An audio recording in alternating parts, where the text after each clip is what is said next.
എല്ലാവർക്കും എൻ്റെ സ്നേഹം നിറഞ്ഞ നമസ്കാരം. ഇന്നത്തെ വീഡിയോ 140ാമത്തെ എപ്പിസോഡാണ്. അപ്പം ഇത് 34ാമത്തെ ചാപ്റ്ററാണ്. ഈ 34 ചാപ്റ്ററോട് കൂടി സ്വാമി മുക്താനന്ദയുടെ പേഴ്സണലായിട്ട് സ്വന്തം അനുഭവങ്ങളുടെ കാര്യങ്ങളൊക്കെ ഇതോട് പറഞ്ഞു തീർന്നു. ഞാൻ പറഞ്ഞില്ലേ നേരത്തെ, ബുക്കിൽ പാർട്ട് 1 പാർട്ട് 2 രണ്ടെണ്ണം ഉണ്ട്, അല്ലെങ്കിൽ പാർട്ട് എ പാർട്ട് ബി. ഈ പാർട്ട് എയിലാണ് ഈ 34 ചാപ്റ്റേഴ്സ് വരുന്നത്. അപ്പോൾ ഈ 34 ചാപ്റ്റേഴ്സുകളിലൂടെ അദ്ദേഹം നമുക്ക് പറഞ്ഞു തന്നതൊക്കെ അദ്ദേഹത്തിൻ്റെ സ്വന്തം അനുഭവങ്ങളാണ്. ഈ പാർട്ട് ബി എന്ന് പറയുന്നത് പൊതുവേ ഉള്ള കാര്യങ്ങൾ, അതായത് സിദ്ധ സ്റ്റുഡൻസ് അറിഞ്ഞിരിക്കേണ്ട കാര്യങ്ങൾ, ഫോളോ ചെയ്യേണ്ട കാര്യങ്ങൾ, അതിലുള്ള തത്വങ്ങൾ അത് എന്തൊക്കെയാണ് എന്നുള്ളതാണ്. അപ്പം ഇതാണ് അദ്ദേഹത്തിൻ്റെ സ്പിരിച്വൽ ജേണിയിലുള്ള സ്വയം അനുഭവിച്ച സെൽഫ് എക്സ്പീരിയൻസിൻ്റെ ലാസ്റ്റ് ചാപ്റ്റർ. അപ്പം ഈ ചാപ്റ്ററിൻ്റെ പേരെന്തുവാണോ? The play of consciousness. അപ്പം പെട്ടെന്ന് നിങ്ങൾക്ക് ഓർമ്മ വരാം, ഈ ബുക്കിൻ്റെ ഇംഗ്ലീഷ് വേർഷൻ, ഇംഗ്ലീഷിലാണ് ഈ ബുക്ക് എഴുതിയിരിക്കുന്നത്. ആദ്യം ഹിന്ദിയിലാണ് എഴുതിയത്, അത് പിന്നെ പല ലാംഗ്വേജിലും ട്രാൻസ്ലേറ്റ് ചെയ്തു, പക്ഷെ മലയാളത്തിലില്ല. പിന്നെ മലയാളത്തിലുണ്ടെങ്കിലും ഞാനത് വായിച്ചിരിക്കത്തില്ല. എന്താ വെച്ചാൽ അത്രയും കട്ടിക്കുള്ള മലയാളം എനിക്ക് വായിക്കാൻ ബുദ്ധിമുട്ടാണ്. അപ്പം എനിക്ക് എളുപ്പത്തിൽ വായിക്കുന്നത് ഇംഗ്ലീഷാണ്, പ്ലേ ഓഫ് കോൺഷ്യസ്നെസ്. സോ ഞാൻ നേരത്തെ ഈ ബുക്ക് കാണിച്ചിട്ടുണ്ട്. ഈ ബുക്കിൻ്റെ ഹെഡിങ് എന്ന് പറയുന്നത് പ്ലേ ഓഫ് കോൺഷ്യസ്നെസ്. അപ്പം ഈ ബുക്കിൻ്റെ പേരാണ് ഈ ലാസ്റ്റ് അധ്യായത്തിന് കൊടുത്തിരിക്കുന്നത്. അതായത് ഇതാണ് അൾട്ടിമേറ്റ് ട്രൂത്ത്, ഇത് കഴിഞ്ഞാൽ വേറെ ഒന്നുമില്ല എന്നുള്ളതാണ് അതിൻ്റെ അർത്ഥം.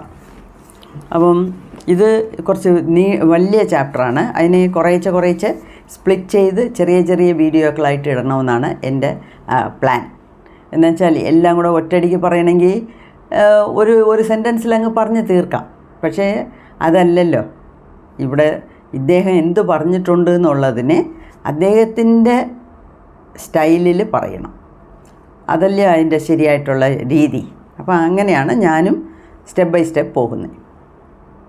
അപ്പം even now when I meditate, as soon as I am absorbed in the meditation, I see the mass of blue rays of the light of consciousness and within that the blue pearl. First സെൻറ്റൻസേ അങ്ങനെയാണ്, ഠാ എന്നാണ് തുടങ്ങുന്നത്. അതായത് ഇപ്പോഴും ഞാൻ meditate ചെയ്യുമ്പം, even now, എന്തിനാ ഇപ്പോഴും എന്ന് പറയുന്നത് എന്തിനാണെന്ന് വെച്ചാൽ അദ്ദേഹത്തിൻ്റെ മെഡിറ്റേഷൻ ഓൾമോസ്റ്റ് ഒരു പൂർണ്ണതയിലെത്തി. ഇനി ധ്യാനം ചെയ്ത് അദ്ദേഹത്തിന് അറിയാൻ ഒന്നുമില്ല. ശിവനെ കണ്ടു, പിന്നെന്തോ അതിന് മുകളിൽ എന്തോ ഇരിക്കുന്നത് അറിയാനോ അതിന് മുകളിൽ എന്തോ ഇരിക്കുന്നത് കാണാനും കേൾക്കാനോ ഒന്നുമില്ല. എന്നാലും അദ്ദേഹം ധ്യാനം തുടർന്ന് ചെയ്യും. അങ്ങനെ ചെയ്യുമ്പം ഈ ബ്ലൂ ലൈറ്റ് വരും, അതിന് പിന്നെ ബ്ലൂ പേൾ വരും. അപ്പം ബ്ലൂ പേളിൽ നിന്ന് ഉള്ള വെളിച്ചമാണ് അവിടെ എല്ലാം പരവുന്നത്. അപ്പം ഞാൻ കഴിച്ചാലും ശരി, കുളിച്ചാലും ശരി, കുടിച്ചാലും ശരി, ആ ബ്ലൂ പേൾ എൻ്റെ മുമ്പിൽ വന്ന് നിൽക്കും. എൻ്റെ കണ്ണിൻ്റെ മുമ്പിൽ എപ്പോഴും ആ ബ്ലൂ പേൾ ഇങ്ങനെ കാണും. ഞാൻ ഉറങ്ങുമ്പോഴും അത് അവിടെ തന്നെ ഉണ്ട്. അപ്പം ഇപ്പോൾ നമ്മൾ ഇരുട്ടിൽ കൂടെ നടക്കുമ്പം നമ്മളുടെ കയ്യിലൊരു ടോർച്ച് ഉണ്ടെങ്കിൽ എത്ര സൗകര്യമായിരിക്കും. അതുപോലെയാണ് ഈ ബ്ലൂ ലൈറ്റ്, എന്നെ വഴി നടത്തി ചെല്ലുന്ന ഒരു ലൈറ്റാണ് എന്നാണ് പറയുന്നത്. ഇപ്പം ഇതിന് ഈ എന്തുവാ മാക്സിമം ലെവൽ എത്തിയ പിന്നീട്, ധ്യാനത്തിൽ മാക്സിമം ലെവൽ എത്തിയ പിന്നീട് ഇദ്ദേഹത്തിന് സ്പേസ്, ടൈം, സബ്സ്റ്റൻസ് എന്നുള്ള വ്യത്യാസമില്ല. ഈ സ്പേസ് എന്ന് പറഞ്ഞാൽ ഈ സ്ഥലം, ടൈം എന്ന് വെച്ചാൽ സമയം, സബ്സ്റ്റൻസ് എന്ന് വെച്ചാൽ അതിൻ്റെ ഒരു സ്ഥിതി, ഒരു ഫോം.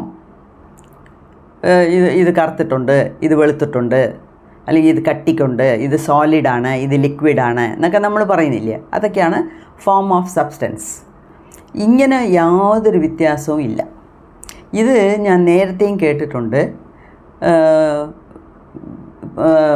ഈ നമ്മൾ മരിച്ച് വേറെ ലോകത്ത് പോകുമ്പം അവിടെ ഈ ഭൂമിയിലുള്ള പോലെ സ്ഥലബോധം, സമയം അതൊന്നും അവിടെ ഇല്ല. അതായത് സമയം എന്ന് പറഞ്ഞാൽ ഇപ്പോൾ രാവിലെ, പിന്നെ ഉച്ചയ്ക്ക്, വൈകുന്നേരം, രാത്രി, അടുത്ത ദിവസം രാവിലെ, ഇതൊക്കെ ഉള്ളത് ഈ ഭൂമിയിലാണ്.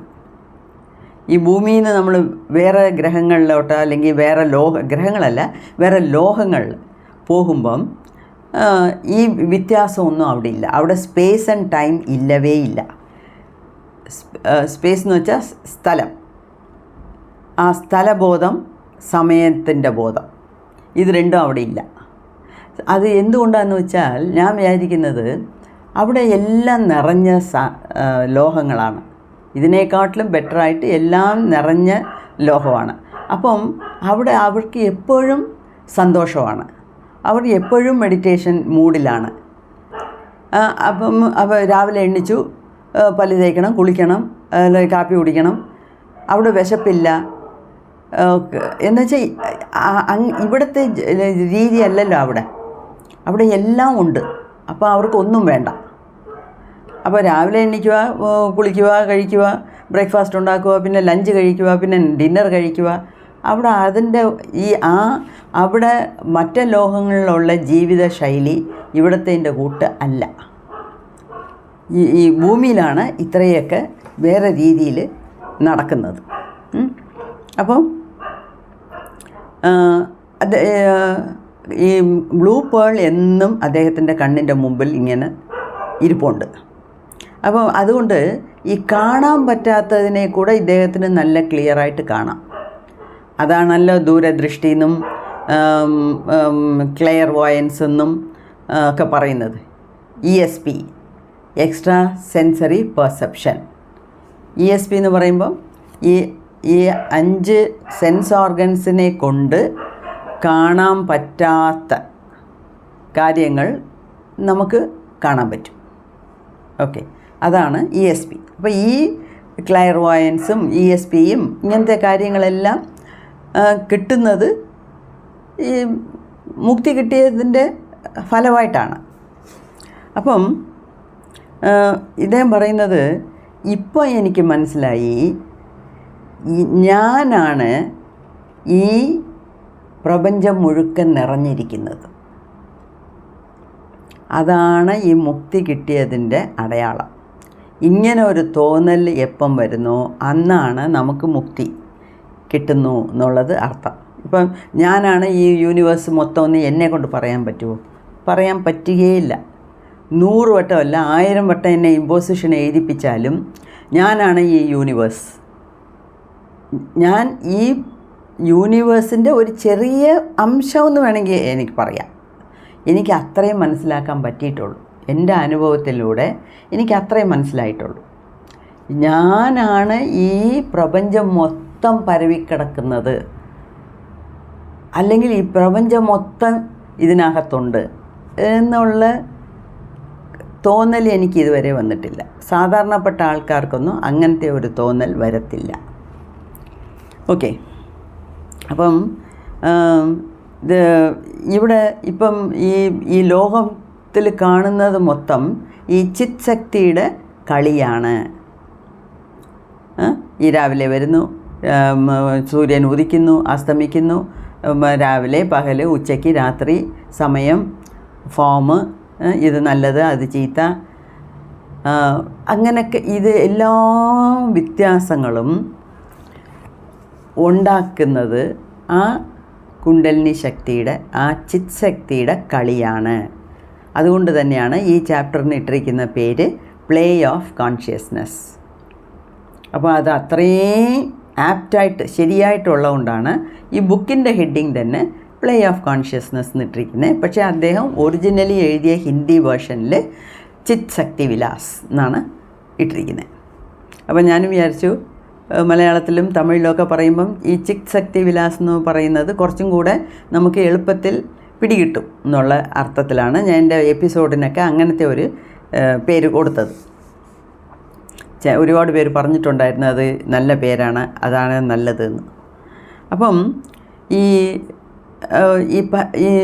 ശിവൻ എന്ന് പറയുന്നത്, അല്ലെങ്കിൽ പരമേശ്വരൻ, അല്ലെങ്കിൽ പരാശക്തി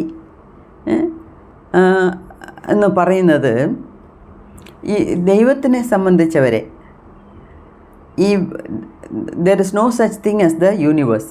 ദൈവത്തിനെ സംബന്ധിച്ചവരെ ഈ പ്രപഞ്ചം എന്നൊരു സെപ്പറേറ്റ് ആയിട്ടുള്ള ഒരു കാര്യമില്ല.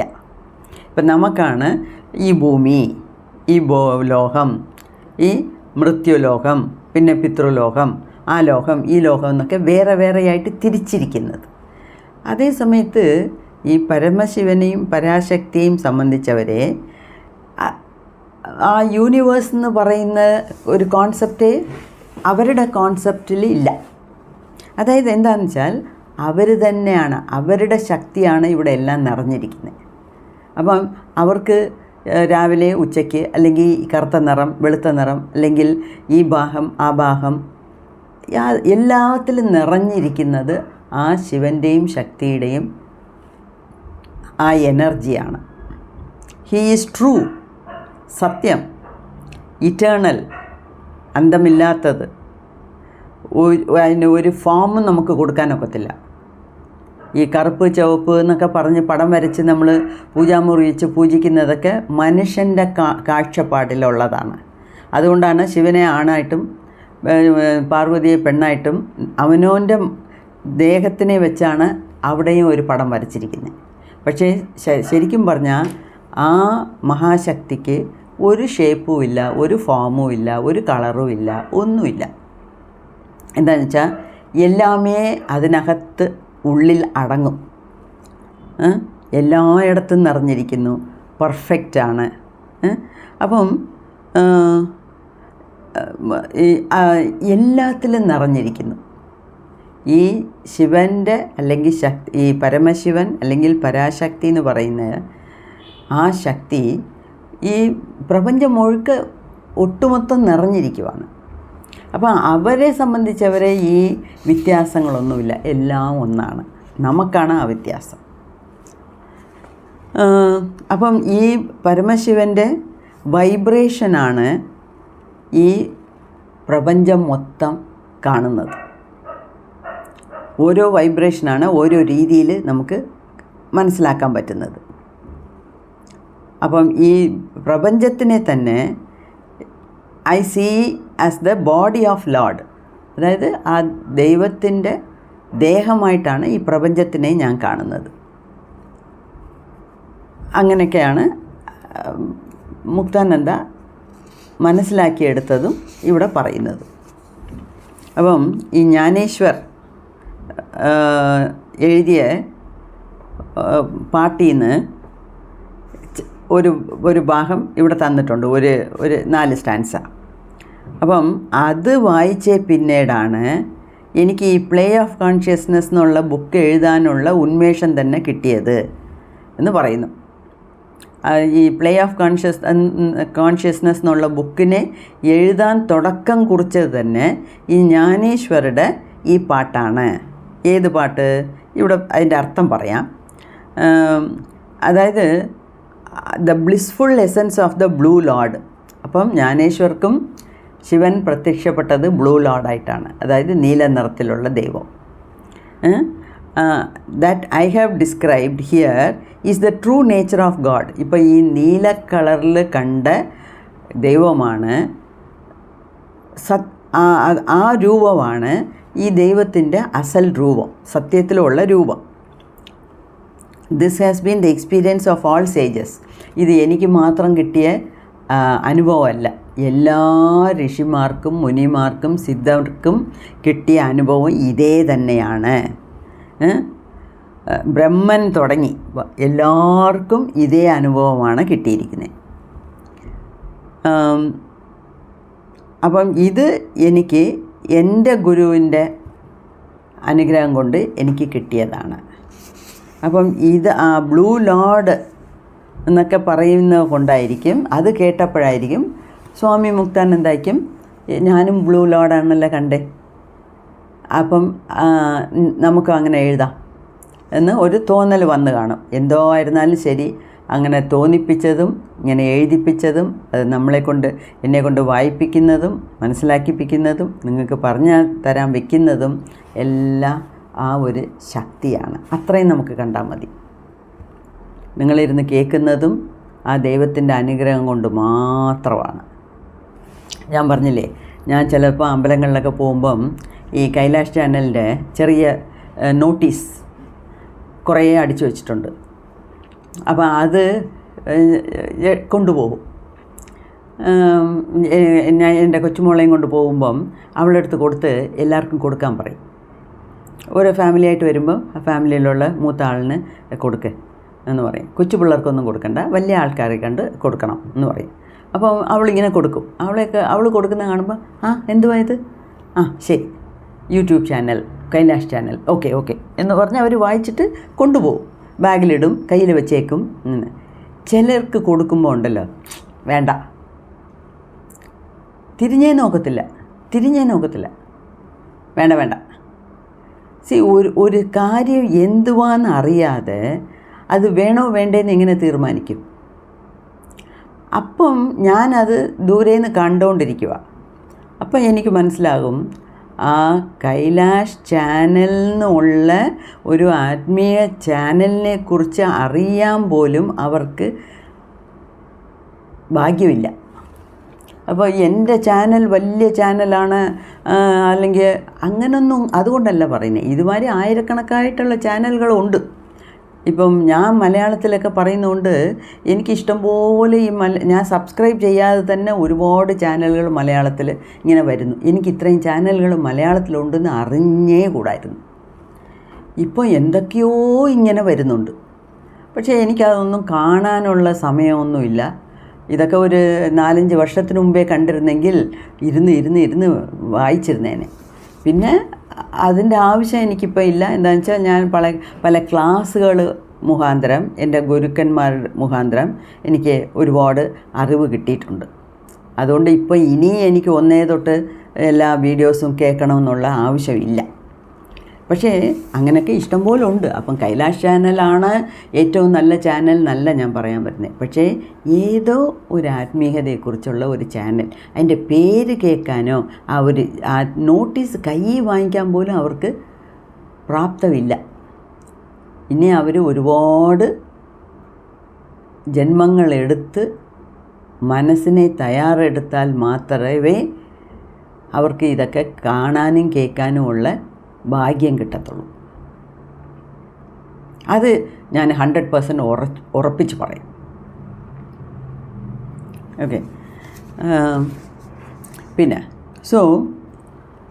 അങ്ങനെയൊക്കെ ഇത് ഒരുപാട് കാര്യങ്ങൾ ഇതിനകത്ത് അതൊക്കെയാണ് പറഞ്ഞുകൊണ്ടേയിരിക്കുന്നത്. For madness and foolishness. അതായത് ഈ പ്രപഞ്ചത്തിൽ മൊത്തമുള്ളത് ഈ പരമശിവൻ്റെയും പരാശക്തിയുടെയും അംശമാണ്. അത് ഒരു പഠിച്ചവൻ്റെ അടുത്തും പഠിക്കാത്തവൻ്റെ അടുത്തും പണക്കാരൻ്റെ അടുത്തും ഏഴയിടത്തും മാഡ്നസ് എന്ന് വെച്ചാൽ ബുദ്ധിസ്വാധീനമില്ലാത്തവൻ്റെ അടുത്തും, ഫൂളിഷ്നെസ് അതായത് ബുദ്ധിയില്ലാത്തവനും എല്ലാവരുടെയും മനസ്സിലുണ്ട്, എല്ലാവരുടെയും ദേഹത്തും ഉള്ളത് അതാണ്.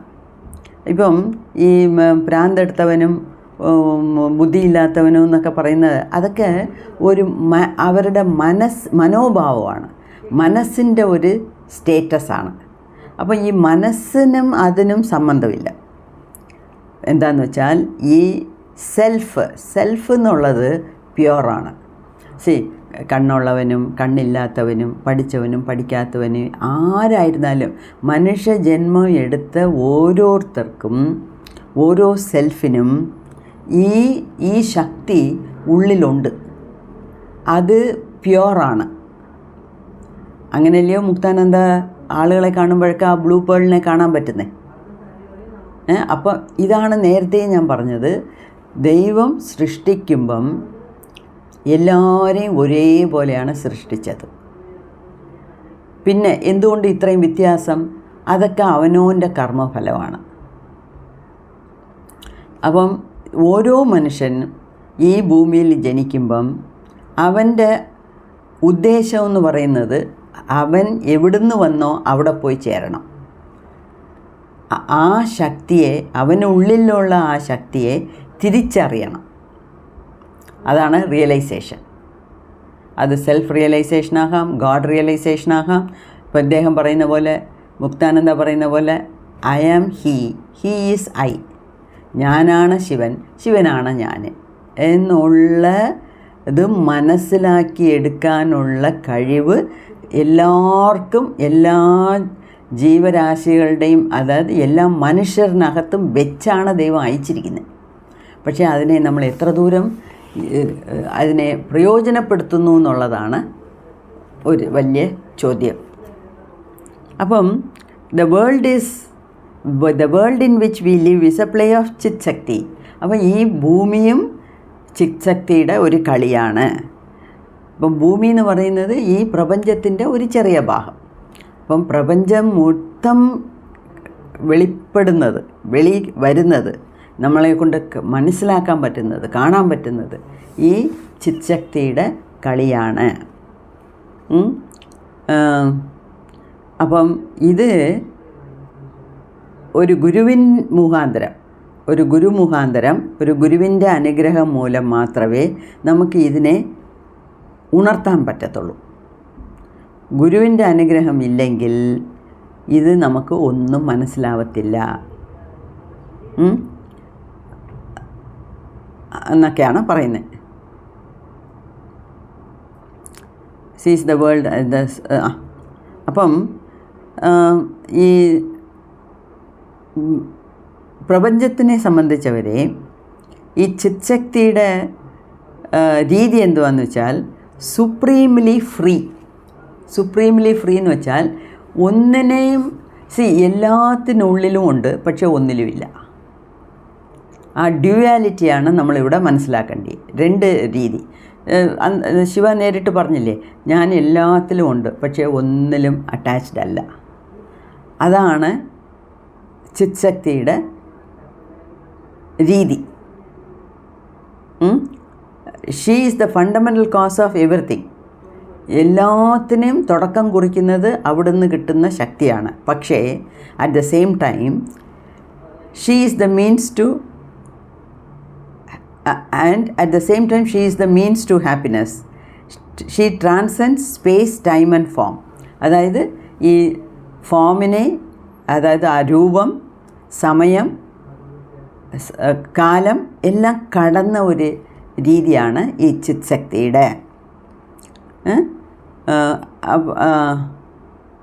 അതേ സമയത്ത് ഈ സ്പേസ്, ഈ സമയം, ഈ ഫോം, അതായത് സ്ഥലം, സമയം, രൂപം, ഇത് മൂന്നും ഈ ചിത് ശക്തിയുടെ കളിയാണ്. ഇത് മൂന്നിലും കൂടെ രൂപകപ്പെടുന്നത് ചിത് ശക്തിയുടെ ശക്തിയാണ്. അതേ സമയത്ത് ഇതൊന്നിലും തൊട്ടും തൊടാതെയുമാണ് ചിത് ശക്തി പ്രവർത്തിക്കുന്നത്. ഓക്കെ, അതാണ് ഇന്നലെ ഞാൻ പറഞ്ഞില്ലേ, കാര്യകാരണ നിർമുക്ത. എല്ലാ കാര്യത്തിനും ഒരു കാരണമുണ്ട്, പക്ഷേ ദേവിയെ സംബന്ധിച്ചവരെ നിർമുക്തയാണ്. അതിലൊന്നിലും ഇല്ല, അതിലൊന്നിലും പെട്ടുപോകാതെ വിറ്റ്നസ് മോഡിലിരിക്കുന്നതാണ് ദേവിയുടെ രൂപം. അങ്ങനെ അപ്പം അത് തിരിച്ചും അത് തന്നെയാണ് പറയുന്നത്. ഒരുപാട് കാര്യങ്ങൾ അതിനകത്ത് പറഞ്ഞിട്ടുണ്ട്. അതായത് പരമശിവൻ ഏതെങ്കിലും ഒന്ന് ഉണ്ടാക്കണമെന്ന് മനസ്സിൽ വിചാരിച്ചാൽ അത് ഏത് രൂപത്തിലായിരിക്കും വെളി വരുന്നത്? ചിത് ശക്തിയുടെ രൂപത്തിലാണ് വെളി വരുന്നത്. ശിവൻ മനസ്സിൽ കാണുന്നു, അതിനെ പ്രാവർത്തികമാക്കുന്നത് ശക്തിയാണ്. ആ ശക്തി കൊണ്ടാണ് ഈ ലോകത്ത് ഇതെല്ലാം ഇങ്ങനെ സംഭവിച്ചിരിക്കുന്നത് എന്നാണ് പറയുന്നത്. She takes on form from head to toe innumerable states and forms. അതായത് ഒരേ സെൻറ്റൻസിൽ പറയാം, ഇത് കുറേ എഴുതിയിട്ടുണ്ട്. ഇതിലെല്ലാം പറയുവാണെങ്കിലേ ഈ ലോകത്ത് കാണുന്ന സകലവും ആ ചിത്ശക്തിയുടെ പ്രവാഹമാണ്. ആ ചിത്ശക്തിയാണ് ഈ എല്ലാ സംഗതികളിലും നിറഞ്ഞു നിൽക്കുന്നത് എന്നാണ് പറയുന്നത്. അത്രയും.